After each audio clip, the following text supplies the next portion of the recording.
I've never been a man who enjoys attention, but on my birthday, all eyes were on me, and not in a way I liked. The dining room of our home was filled with friends, family, and coworkers.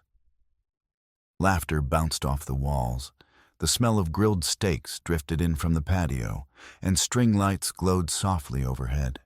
My wife, Ava, stood up with a glass of wine, tapped her fork against it, and announced loud enough for everyone to hear, "New rules for him start today."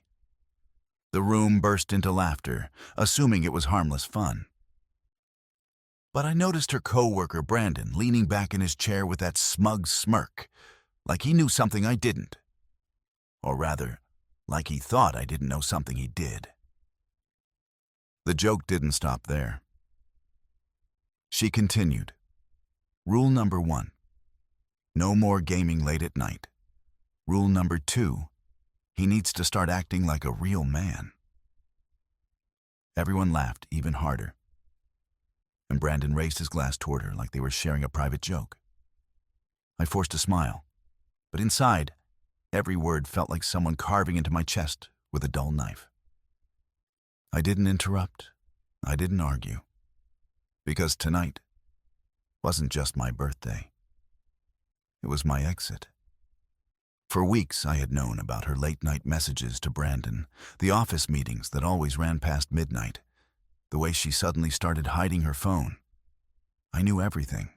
I even had screenshots. And tonight was the night I would end it. The cake was brought out.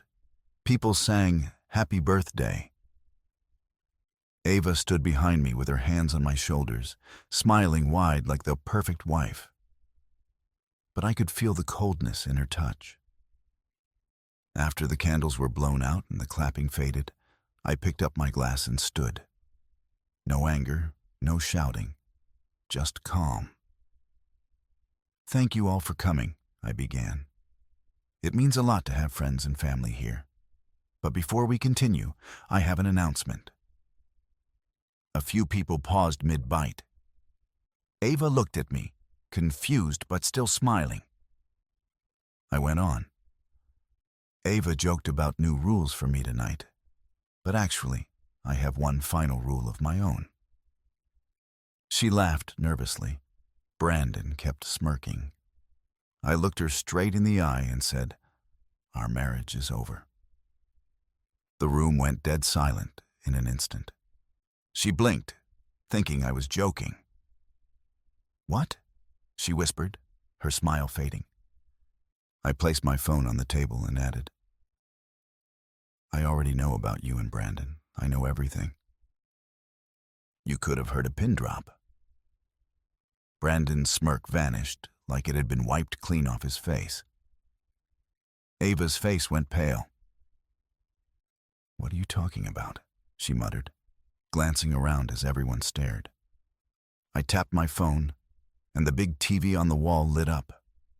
Screenshots, messages, her telling Brandon how I was boring, how she was done with me emotionally, how she'd give herself to someone who actually made her feel alive. Gasps rippled through the room. Her best friend dropped her fork. My sister clenched her jaw, and Brandon looked like he wanted to crawl under the table. Ava stood up, shaking. "Turn it off. This isn't the place," she shouted, tears filling her eyes. But I stayed calm.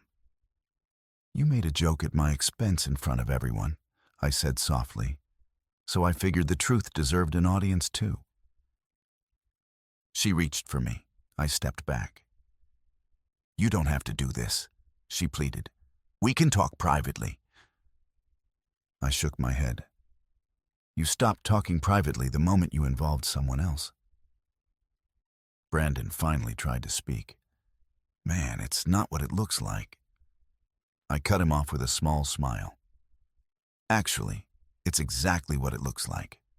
And just so you know, HR will receive these messages first thing Monday morning. You're her direct supervisor. That makes it workplace misconduct." His face went from embarrassment to pure fear in a second. He sank lower in his seat. No more smirk, no more confidence, just panic. Ava started crying, loud, messy, real. "Please, we can fix this. Don't do this here," she sobbed, reaching for my hand. I stepped away again. "You told me I needed to be a real man, right? Real men don't tolerate disrespect in their own homes." I took off my wedding ring, set it on the table beside the half-melted cake, and said, "Happy birthday to me." Everyone watched in stunned silence. Her mother covered her mouth and whispered, "Oh my God."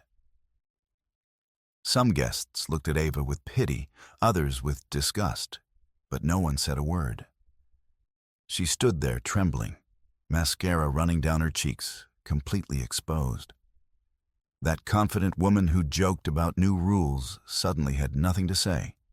No control, no script to follow, just the consequences of her own actions. I walked toward the door. Ava staggered after me, grabbing my arm. "Please, we can go to therapy. I'll fix it. I'll do anything," she cried. I looked at her one last time and said, "You told me you don't owe me satisfaction. Well, now I don't owe you commitment." And I walked out. No hesitation, no looking back. I got into my car, closed the door, and for the first time in months, maybe years, I felt peace. Inside our house on Crestview Drive in Raleigh, North Carolina, people were still frozen. The music had stopped. The string lights still glowed. But the birthday celebration was over. And so was our story. She created new rules that night, and I simply decided I wouldn't play by them anymore.